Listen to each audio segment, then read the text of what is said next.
UK intelligence agencies' policies on handling communications between lawyers and clients breached European human rights law, the government has said.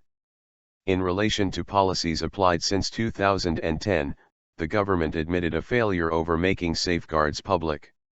It said it did not mean there had been deliberate wrongdoing and that it took protection of legally privileged material extremely seriously. Rights campaigners said the authorities lacked respect for legal process. The government's concession relates to the case of Abdel Hakim Belhaj, who is suing the British state over his alleged rendition to Libya in 2004 and whose lawyers claim communications may have been intercepted. But the concession does not concern any alleged interception itself, which is to be considered by the Investigatory Powers Tribunal, IPT. The IPT ruled in a separate case earlier this month that surveillance agency GCHQ had, until December 2014, failed to reveal enough details of how it shared data from mass internet surveillance. The ruling said this breached the European Convention of Human Rights, ECHR. In light of that ruling, the government on Wednesday said, "We acknowledge that the policies applied since 2010 have not fully met the requirements of the ECHR, this includes a requirement that safeguards are made sufficiently public."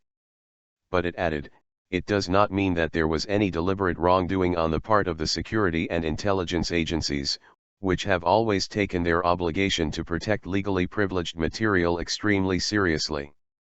Nor does it mean that any of the agency's activities have prejudiced or in any way resulted in an abuse of process in any civil or criminal proceedings.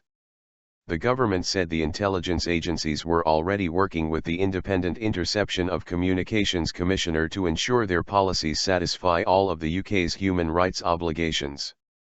Corey Kreider, a Reprieve lawyer who is representing Mr. Belhaj, said, "Reprieve has been warning for months that the security services policies on lawyer-client snooping have been shot through with loopholes big enough to drive a bus through." Ms. Kreider added, "The government needs urgently to investigate how things went wrong and come clean about what it is doing to repair the damage." Rosa Curling, of law firm Lee Day and who is also representing Mr. Belhaj, said, "Lawyer-client confidentiality is one of the key foundations of a fair trial and the basis of our legal system. Immediate steps must now be taken to ensure this principle is properly protected with immediate effect, and a full inquiry must take place regarding all the unlawful interceptions to date." James Welch, legal director at Liberty, said, "For the second time in a fortnight we learn how little respect the intelligence services have for personal privacy, and now legal process. Until there is a fundamental overhaul of the laws governing the security services, our privacy will never be safe."